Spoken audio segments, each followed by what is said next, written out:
Hello everyone, this is Direwolf20 and welcome to another game spotlight, this time on Infinifactory. Infinifactory is a new puzzle game created by Zachtronics, the author of Spacechem.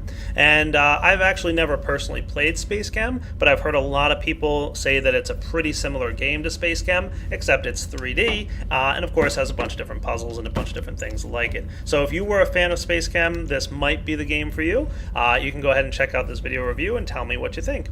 So before we get started on the video review, I should give a full disclosure. Zachtronics did contact me and asked me to do a spotlight on their game, and they gave me a free copy of the game to check out. However, I'm under no obligation to give it a positive review or anything crazy like that. It's pretty much entirely up to me. They said, hey, here's a copy of the game, check it out. If you like it, review it. And I liked it, so I'm reviewing it. It's pretty much that simple. So nothing to worry about there.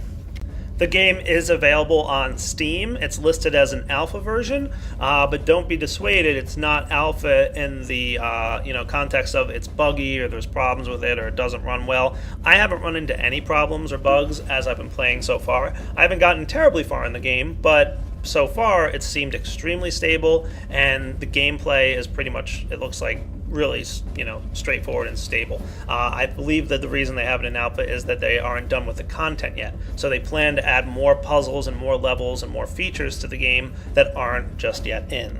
So when you first load up the game, there's like an introductory sequence with a couple very basic introductions to the controls, like how to walk around and look around and that kind of stuff, your standard introductory thing. And there's a little bit of a mini story, which I don't want to spoil for you. It's pretty cool. You definitely will check it out if you decide to download and grab this game. It's a neat little introduction. But once you're done with that introductory area, you'll land in this room, which you've got a couple cool things in, as well as access to this screen where you can view your puzzles.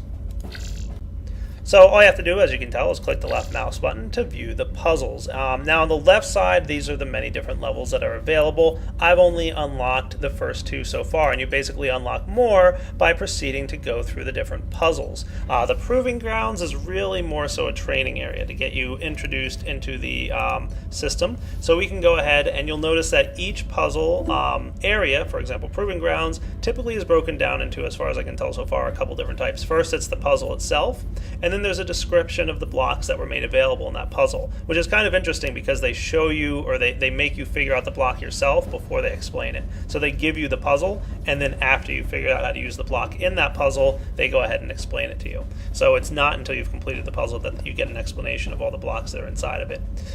Then you get through a few more puzzles, and then there's a performance review at the end, and they'll kind of grade you on your scoring and so far. And I'll explain how the scores work in just a minute. So the Proving Grounds area, which is really just a training area, has 5 puzzles available to you, and I'm going to go through a couple of these puzzles here. I don't want to show too much because it is a puzzle game after all, and you're supposed to figure these things out for yourself. But I'll show you one area, and then I'll show you a more advanced puzzle, and then we'll kind of wrap up the game spotlight there. Because like I said, I don't want to show you too much of the game. It would kind of be spoilers. So let's take a look. You can see on the right-hand side here, you're given access to 3 different solutions. I've already completed it once, and these are my scores, basically, cycles and footprint. I'll explain what those are about in a minute. And you can create a new solution here if you want, or retry from the original solution that you made earlier. So I'm going to create a new one just to show you guys what it looks like. So this is the playing area in front of you. You do have a jetpack, which allows you to fly around and easily navigate the terrain. And you should explore a little bit, because there's a couple hidden things everywhere. But every now and then, if you go too far, you'll get a warning that kind of yells at you and says, no, you shouldn't be leaving the playing area. And if you decide to ignore that warning, it kind of resets you back up and is like, no, don't try and fly away. So you can check it out. So the basic concept of the game is that you need to take these blocks that are coming out of here and feed them into these areas here. So you can see that there's one block that has like a black border with a white square in the middle. That's this one.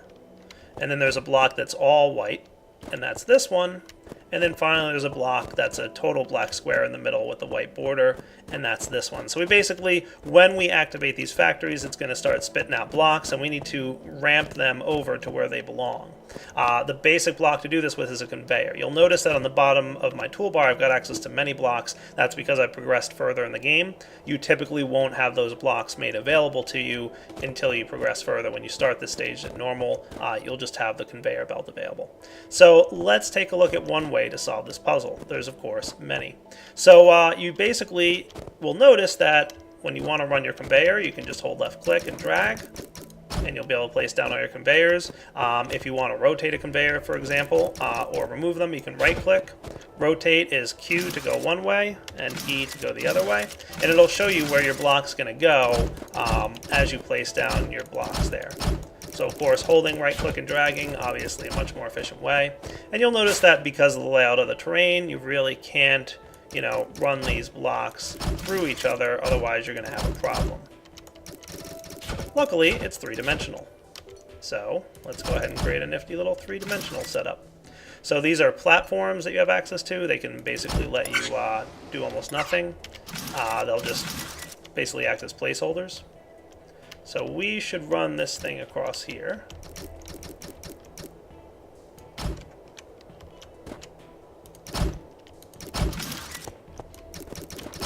There we go.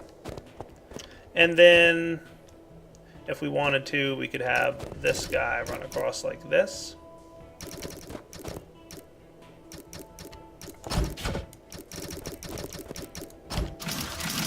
And by the way, this is a pretty inefficient way of doing this, but I wanted to show it on purpose. There we go. So this should get us everything. You'll notice on the bottom right-hand corner of your screen, you've got three controls. R will start the factory. So when you hit R, it'll start pushing out those blocks. You can hit T to pause it and take a brief look at everything. And T again to unpause it, and then hold F to fast forward, which I'll show you in a moment. But you'll notice that all of our blocks are going to the appropriate space. And typically it'll tell you at the top here how many blocks remain. And if you want to fast forward, you can hold F, and all of a sudden you get a score overview. Now there's two parts to a score: your cycles and your footprint. Cycles is how long it took you to get to the victory condition, right? So right now it took me 53 cycles. My best score so far is 44. What's cool is it automatically shows you the scores of your friends. So me and Soren are tied. And let me tell you, I'm not afraid to say, it took me a while to catch up to Soren's score, and it was kind of fun for me to, all right, I beat it one way, now let's see if I can figure out like more efficient way to either tie or beat some of my friends like Soren. So you can see here my best footprint score is 50, and my current footprint score is 56. So again, the footprint I think is pretty much how big your puzzle is. So if you are more efficient in terms of using less blocks to complete the puzzle, that's a better footprint score. And of course, completing the puzzle in a faster time is a more cycles-oriented score. That's the better cycle score there. The only other thing to note on the bottom right is the input rate. That's how fast the blocks come out. For example, if you watch right now, a block comes out and then a short period of time after, it looks like there's about 2 between each block, right? If you increase the input rate to the max, and it's different for each puzzle, sometimes it's faster and sometimes it's slower, you'll notice they come out faster, which will of course lead to a better cycle score. Now on this map, it's obviously a lot easier, right? So I just got a better cycle score. I now have a 44 cycle score. That was obviously much better. But on some maps, the faster falling blocks are more difficult, and you need more efficient puzzle designs in order to allow for the faster block rate. So it's something you really want to pay attention to. And of course, if you want to slow it down for any reason so that you can, maybe have a less efficient design but still get the puzzle complete, you can. And then when we activate it, you'll notice there's a long delay between dropping the next block. Once you're done with a puzzle, you can exit the cell and bring yourself right back here. And you'll notice that, this solution, I had a slightly larger footprint than this one. You can see how I did the other solution earlier. When you go back in, you'll notice that I did things a little differently. And you can, of course, always go in and change your solutions to see if you can come up with a more efficient or a better design. The only other thing that I'm going to show you here is these bar graphs. I'm pretty sure what this means is this is a representation of all players. So, most players took this many cycles. A few players took even longer, and a very few even longer than that to complete it. And then there's a handful of players here, and the orange line is you. So you can see that there's a pretty good number of players out there who did a much better job with their footprint than I did. Okay, but I'm pretty close to the average there, so that's not too bad. So clearly conveyors are not the only blocks that are necessary to check out. Let's go ahead and check out the next block, which is the welder. Now what the welder does is you'll notice that the solution here requires 2 blocks to be stuck together. And when you go into this map, it basically tells you that's what the welder does. You go ahead, it says, oh, what's a welder? Well, you put 2 of them next to each other and they're going to put out a beam. So it took a little while to figure out, what that exactly meant, but let's go ahead and create a solution here so you guys can see what's going on.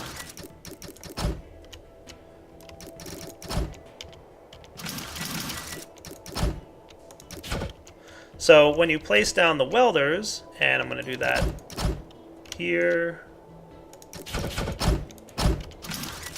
you'll notice that they have this little beam that comes out, okay?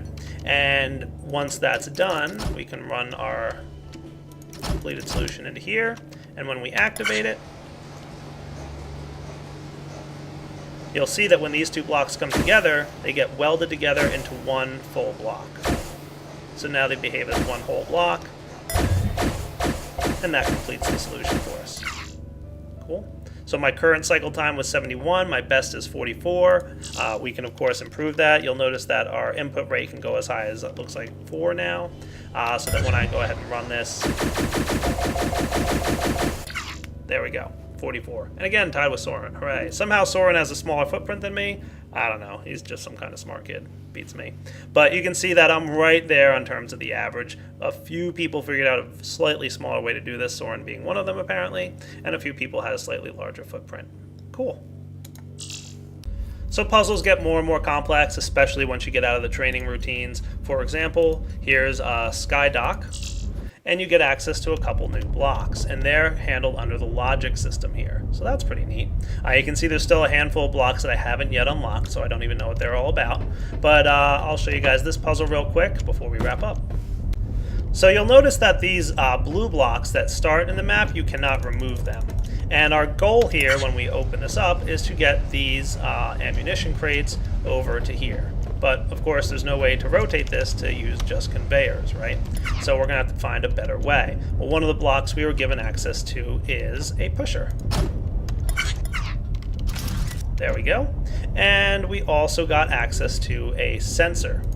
And the sensor will detect when there's a block in front of it, and it can output through this piping system to a pusher, for example, and activate it when there's a block there. So let's see what happens. I'm gonna run the conveyors over to here. And run it. So you'll notice as soon as a block lands there, it pushes it, and then when the block goes away, it retracts the pusher. Pretty cool, right? And that's the solution for that puzzle. And again, it was a pretty basic puzzle. Now, this time through, it took me 52 cycles. I did come up with a way to do it in 36 cycles, and that's not even about input rate. Even if I do bump this thing up, I think, to the max input rate, you'll notice that it still takes 52 cycles. So there's a better way to do this that me and Soren apparently figured out. And we even tied this time for our footprint, so we apparently know what we're doing a little bit. And it looks like we are in pretty much the top scoring of anybody else who's played this game so far. So that's nice to know.